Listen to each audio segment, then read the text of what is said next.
Hi, ಅನ್ನಕ್ಕಿರ್ಬೋದು ಅಥವಾ ಚಪಾತಿ, ರೋಟಿ, ದೋಸೆ ಯಾವುದಕ್ಕಾದರೂ ಸರಿ super ಆಗಿರುವಂಥ ಫ್ರಾನ್ಸ್ ಸುಕ್ಕನ ಯಾವ ರೀತಿ ಮಾಡೋದಂತ ನೋಡೋಣ.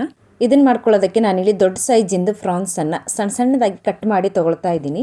ಸಣ್ಣ ಸಣ್ಣದಾಗಿ ಕಟ್ ಮಾಡಿ ತೊಗೊಳೋದ್ರಿಂದ ಸುಕ್ಕದ ಟೇಸ್ಟ್ ಚೆನ್ನಾಗಿ ಬರುತ್ತೆ. ಸುಕ್ಕ ಮಾಡ್ಕೊಳ್ಳೋದಕ್ಕೆ ಒಂದು ಕಡಾಯಿಗೆ 2 ಸ್ಪೂನ್ ಎಣ್ಣೆ, ಖಾರಕ್ಕೆ ತಕ್ಕಾಗಿ ಹಸಿಮೆಣಸು, 3-4 ಬೆಳ್ಳುಳ್ಳಿನ ಸಣ್ಣ ಸಣ್ಣದಾಗಿ ಕಟ್ ಮಾಡಿ ಹಾಕ್ಕೊಂಡು ಚೆನ್ನಾಗಿ ಫ್ರೈ ಆಗಿದ ನಂತರ 2 ಗಡ್ಡೆ ಈರುಳ್ಳಿನೂ ಸಹ ಸಣ್ಣದಾಗಿ ಕಟ್ ಮಾಡಿ ಹಾಕ್ಕೊಂಡು ಈರುಳ್ಳಿ ಸಾಫ್ಟ್ ಆಗೋ ತನಕ ಫ್ರೈ ಮಾಡ್ಕೋಬೇಕು. ಈರುಳ್ಳಿ ಜಾಸ್ತಿ ಇದ್ರೇ ಸುಕ್ಕದ ಟೇಸ್ಟ್ ತುಂಬ ಚೆನ್ನಾಗಿ ಬರುತ್ತೆ. ಹಾಗಾಗಿ ಈರುಳ್ಳಿನ ಸ್ವಲ್ಪ ಜಾಸ್ತಿನೇ ಹಾಕ್ಕೊಳ್ಳಿ. ಈರುಳ್ಳಿ ಸಾಫ್ಟ್ ಆಗಿದ ನಂತರ 2 ಟೊಮೆಟೊನೂ ಸಹ ಸಣ್ಣದಾಗಿ ಕಟ್ ಮಾಡಿ ಹಾಕ್ಕೊಂಡು ಟೊಮೆಟೊನೂ ಸಹ ಸಾಫ್ಟ್ ಆಗೋ ತನಕ ಫ್ರೈ ಮಾಡ್ಕೋಬೇಕು. ನೋಡಿ, ನಾನು ತೋರಿಸ್ತಾ ಇದ್ದೀನಲ್ಲ, ಟೊಮೆಟೊ ಮತ್ತು ಈರುಳ್ಳಿ ಎರಡು ಚೆನ್ನಾಗಿ ಸಾಫ್ಟ್ ಆಗಿದೆ. ಇವಾಗ ಕಟ್ ಮಾಡಿ ಇಟ್ಕೊಂಡಿರುವಂಥ ಫ್ರಾನ್ಸ್ ಮತ್ತು ರುಚಿಗೆ ತಕ್ಕಷ್ಟು ಉಪ್ಪನ್ನು ಕೂಡ ಸೇರಿಸಿ 2 ಸೆಕೆಂಡ್ ಈ ರೀತಿ ಚೆನ್ನಾಗಿ ಮಿಕ್ಸ್ ಮಾಡಿ ಒಂದು ಲಿಡ್ ಕ್ಲೋಸ್ ಮಾಡಿಬಿಟ್ಟು ಫ್ರಾನ್ಸ್ ನೀರು ಬಿಟ್ಕೊಳ್ಳೋ ತನಕ ಚೆನ್ನಾಗಿ ಬೇಯಿಸ್ಕೋಬೇಕು. ಇದಕ್ಕೆ ನೀರು ಹಾಕಿ ಬೇಯಿಸ್ಕೊಳ್ಳೋದೇನು ಬೇಡ, ಫ್ರಾನ್ಸ್ ನೀರು ಬಿಟ್ಕೊಳ್ಳುತ್ತೆ.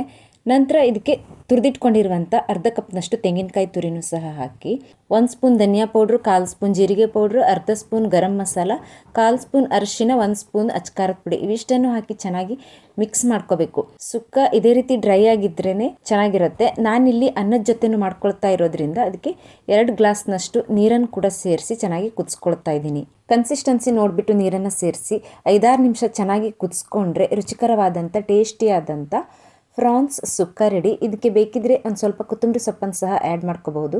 ರೆಸಿಪಿ ಇಷ್ಟ ಆದರೆ ವಿಡಿಯೋಗೊಂದು ಲೈಕ್ ಮಾಡಿ, ಹಾಗೆ ಚಾನೆಲ್ಗೆ ಸಬ್ಸ್ಕ್ರೈಬ್ ಆಗಿ. Thank you. Bye bye.